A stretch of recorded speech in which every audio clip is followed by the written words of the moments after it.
I'd like to cover what I say is 10 points in about 15 minutes. And those 10 points would be, I'll cover 6 myths and realities. I'll also address 3 questions that were submitted in advance, and I'll point out some reference material for you around this topic. In general, I would say the goal of my segment here is, if I could convey 2 facts to you, and if for some of these myths I make you pause, say, maybe I'm a little guilty of that, it's been a successful segment for me. Ultimately, all of these myths are part of a white paper that my firm put together. There's a few more myths in there, but I wanted to carve out the 6 that I thought would be most appropriate to this audience today. Just a little background on Hess. Hess is a Fortune 100 company. We're based with our headquarters in the East Coast, and we've been serving customers for over 75 years. For both electricity, natural gas, fuel oil, green, and energy efficiency solutions, we have over 22,000 customers, predominantly commercial and industrial, in 22 states. My role at Hess, I'm the Director of Gas Operations for their retail side. I've also spent time on our electric desk with our oil traders and for many years doing sales. So I think I have a pretty good sense of what customers experience and consider as they look for energy. So I'll jump into the myths and realities. The very first myth: suppliers offer essentially the same services and options. This might apply to someone who is very comfortable with their current supplier, the products they take, or when they begin their shopping purchases for the first time, say when they move from the utility as a supplier, they don't really shop around for a partner. The reality is that services can vary greatly depending on the type of partner you choose. On the next slide, I'll show you the types of people with whom you could interact on this, but I think the key is to understand, when you partner with anyone, what is their motivation and how are they oriented? So to do that, I recommend that you understand their value proposition, their business model, and their revenue model, how they make money. And I want to throw a little caveat in here that often, because buyers are looking for a commodity, electricity, energy, green, something that is otherwise fungible, sometimes they rank service a little lower than I would expect. But in the end, things happen from time to time, and personally, I would want a company who has service as a value that they put forth. Things like that might be, how do they manage billing concerns? Do they have call centers? If there are special products, if you're allowed to, I'll throw out a technical term, if you're allowed to trigger certain volumes, how do they handle that for you? Do you have online access to your accounts?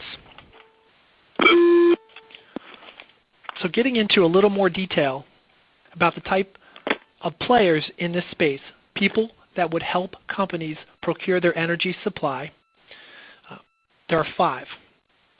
The utility, a full-service marketer, a discount marketer, a consultant, and a broker. Now, I'm not speaking disparagingly against any of them. They all have a role. They all offer value. They all are able to make money themselves. But I want to stress the point that it's important you understand their orientation.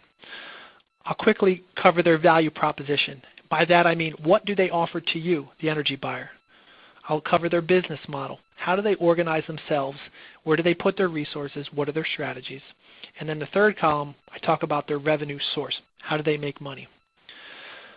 For utilities, in a lot of markets, the utilities are a default supplier of your commodity, electricity or natural gas. That is, they will find the molecules or the electrons, and they will bring them to their local perimeter and distribute them to your building.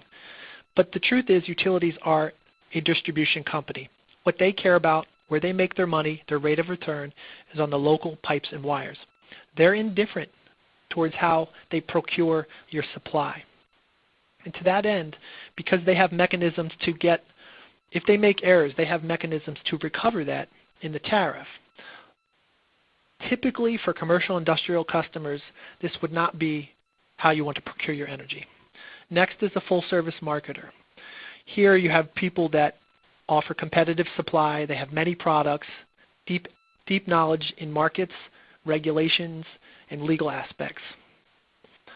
Their model is direct acquisition. And by that I mean they have feet on the street, they do business with customers hand to hand, and their goal is to have high retention. And typically with high retention, it's slightly lower margins than other business models. Also, the business model for a full-service marketer is they make margin as a residual. In other words, they build a very small fee into the price that customers pay, and that's how they capture it. Also, in order to ensure supply, they may procure assets. Maybe it's storage for natural gas, or they do a deal with a generator to ensure electric supply, and then they can optimize around that. Discount marketers are similar, but they don't have the deep expertise in markets and regulation typically. They might have a smaller product set.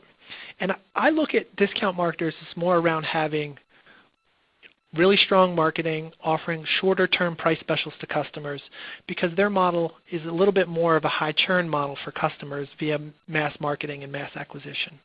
They also would do margin as a residual. They build something into the prices that go out the door.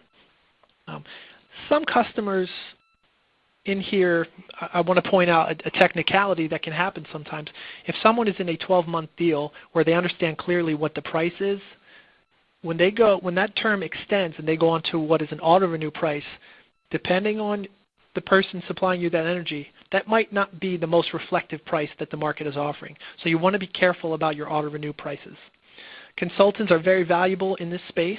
They offer different strategies. They typically have knowledge about the energy markets, but also the customer's industry and what best practices are occurring there. Similar to full-service marketers, they're about direct relationship with customers, high retention, and they make their money as a residual on the deal or a flat fee that's up front. Brokers, also important in this space.